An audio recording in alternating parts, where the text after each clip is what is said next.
നെഹമ്യാവ് 6-ാം അധ്യായം 1 മുതലുള്ള വാക്യങ്ങൾ.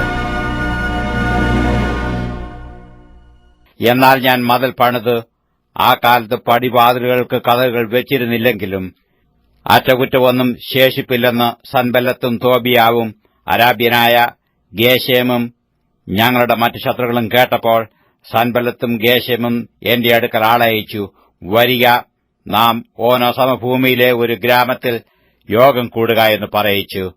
എന്നോട് ദോഷം ചെയ്യുവാനായിരുന്നു അവർ നിരൂപിച്ചത്. ഞാൻ അവരുടെ അടുക്കിലേക്ക് ദൂതന്മാരെ അയച്ചു, ഞാൻ ഒരു വലിയ വേല ചെയ്തു വരുന്നു, എനിക്കും അങ്ങോട്ട് വരുവാൻ കഴിവില്ല.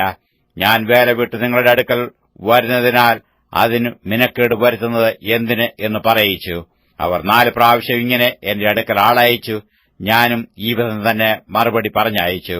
സൻബല്ലത്ത് അങ്ങനെ തന്നെ 5-ാം പ്രാവശ്യം തന്റെ ഭൃത്യനെ തുറന്നിരിക്കുന്ന ഒരു എഴുത്തുമായി എന്റെ അടുക്കൽ അയച്ചു. അതിൽ എഴുതിയിരുന്നത്, നീയും യഹൂദന്മാരും മത്സരിപ്പാൻ ഭാവിക്കുന്നു, അതുകൊണ്ടാകുന്നു നീ മതിൽ പണിയുന്നത്, നീ അവർക്ക് രാജാവാകുവാൻ വിചാരിക്കുന്നു എന്നത്രേ വർത്തമാനം. യഹൂദയിൽ ഒരു രാജാവുണ്ടെന്ന് നിന്നെക്കുറിച്ച് യെരൂശലേമിൽ പ്രസംഗിപ്പാൻ നീ പ്രവാചകന്മാരെ നിയമിച്ചിരിക്കുന്നു എന്നിങ്ങനെ ജാതികളുടെ ഇടയിൽ ഒരു കേൾവിയുണ്ട്. ഗേശ്മൂവും ഇങ്ങനെ പറയുന്നു, രാജാവും ഇപ്പോൾ ഈ കേൾവി കേൾക്കും. ആകയാൽ വരിക, നാം തമ്മിൽ ആലോചന ചെയ്യുക. അതിന് ഞാൻ അവന്റെ അടുക്കൽ ആളയച്ചു, നീ പറയുന്നത് പോലെയുള്ള കാര്യമൊന്നും നടക്കുന്നില്ല, അത് നീ സ്വമേധയാ സങ്കല്പിച്ചതാകുന്നു എന്ന് പറയിച്ചു. വേല നടക്കാതെ വണ്ണം അവരുടെ ധൈര്യം ക്ഷയിച്ചു പോകണമെന്ന് പറഞ്ഞ് അവരൊക്കെയും ഞങ്ങളെ ഭയപ്പെടുത്തുവാൻ നോക്കി. ആകയാൽ ദൈവമേ, എന്നെ ധൈര്യപ്പെടുത്തണമേ. പിന്നെ ഞാൻ മെഹേതബേലിന്റെ മകനായ ദലയാവിന്റെ മകൻ ശെമയ്യാവിന്റെ വീട്ടിൽ ചെന്നു. അവൻ കതകടച്ച് അകത്തിരിക്കുകയായിരുന്നു. നാം ഒരുമിച്ച് ദൈവാലയത്തിൽ മന്ദിരത്തിനകത്ത് കടന്നു വാതിലടയ്ക്കുക, നിന്നെ കൊല്ലുവാൻ വരുന്നുണ്ട്, നിന്നെ കൊല്ലുവാൻ അവർ രാത്രിയിൽ വരും എന്ന് പറഞ്ഞു.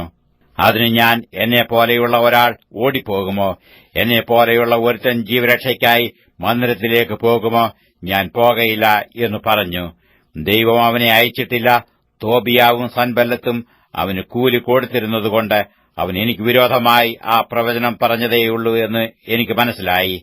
ഞാൻ ഭയപ്പെട്ടു. അങ്ങനെ പ്രവർത്തിച്ചു പാപം ചെയ്യേണ്ടതിനും എന്നെ ദുഷിക്കത്തക്കവണ്ണം അപവാദത്തിനും കാരണം കിട്ടേണ്ടതിനും അവർ അവന് കൂലി കൊടുത്തിരുന്നു. എന്റെ ദൈവമേ, തോബിയാവും സൻബല്ലത്തും ചെയ്ത ഈ പ്രവൃത്തികൾക്ക് തക്കവണ്ണം അവരെയും നോവദ്യ എന്ന പ്രവാചകയെയും എന്നെ ഭയപ്പെടുത്തുവാൻ നോക്കിയ മറ്റ് പ്രവാചകന്മാരെയും ഓർക്കണമേ. ഇങ്ങനെ മതിൽ 52 ദിവസം പണിതു. എലൂൽ മാസം 25-ാം തീയതി തീർത്തു.